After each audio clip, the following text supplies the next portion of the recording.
मैनपुरी सपा सांसद डिंपल यादव ने कहा है कि भाजपा की भड़काने वाली बातें सब समझ चुके हैं। वे करहल विधानसभा क्षेत्र में आधा दर्जन से अधिक नुक्कड़ सभाओं को संबोधित करने के बाद कस्बा कोसमा में पत्रकारों से वार्ता कर रही थी। इस अवसर पर प्रत्याशी तेज प्रताप सिंह यादव, आदित्य यादव, इंजीनियर धर्मवीर राही सहित तमाम वरिष्ठ नेता मौजूद रहे। क्या कुछ बताया है डिंपल यादव ने, आइए ये भी जानें इस पूरी खबर के जरिए। हमारे YouTube चैनल मैनपुरी 84 न्यूज़ को सब्सक्राइब करें, लाइक करें, वीडियो पर कमेंट करें। आपका बहुत बहुत धन्यवाद। मैनपुरी से चंद्रपाल साक्य की रिपोर्ट। चुनाव में धार्मिक आधार पे वोट का पोलराइजेशन दिखाई पड़ रहा है, कैसे देखती है इस तरह के चुनाव को जब धार्मिक आधारों पे चुनाव होने जा रहे हैं? लगातार जब से भारतीय जनता पार्टी आई है, लगातार इन लोगों की एक कार्य प्रणाली रही है, एक तरह के काम करने का तरीका रहा है कि चुनाव आने पे वोट की पोलराइजेशन करने के लिए इस तरह के नारे दिए जाते हैं और बड़े बड़े नेता इस तरह के नारे देते हैं।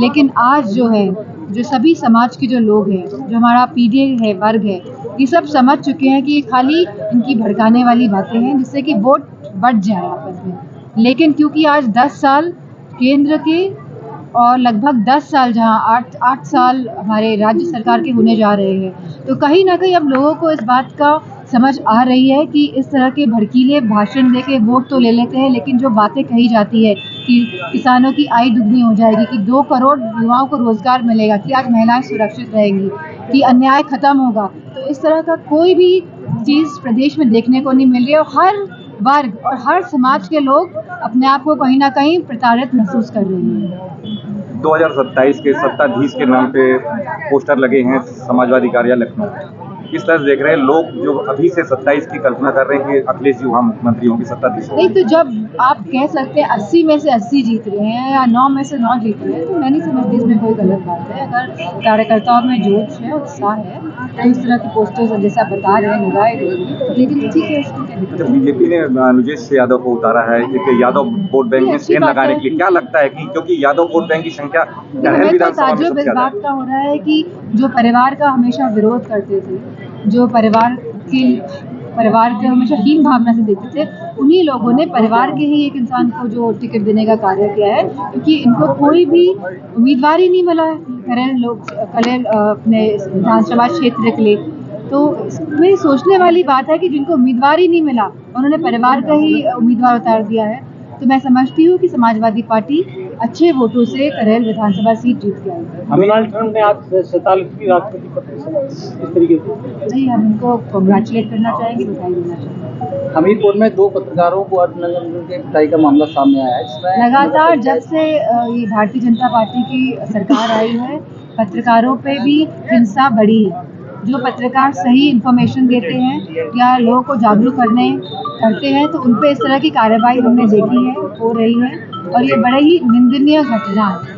मैनपुरी में पत्रकारों ने खबर चलाई, उसके बाद मुकदमा लिखवाया जा रहा है, धमकी दी जा रही बराबर। ये कार्य जो शैली है, ये भारतीय जनता पार्टी की है कि ये गलत मुकदमे, चाहे अब क्योंकि इसके चंगुल में पहले तो कार्यकर्ता थे, अब इसके चंगुल में अब मीडियाकर्मी भी धीरे धीरे आ रहे हैं, और हमें इस बात समझनी होगी कि इससे कोई नहीं बच सकता है, कोई भी नहीं बचेगा।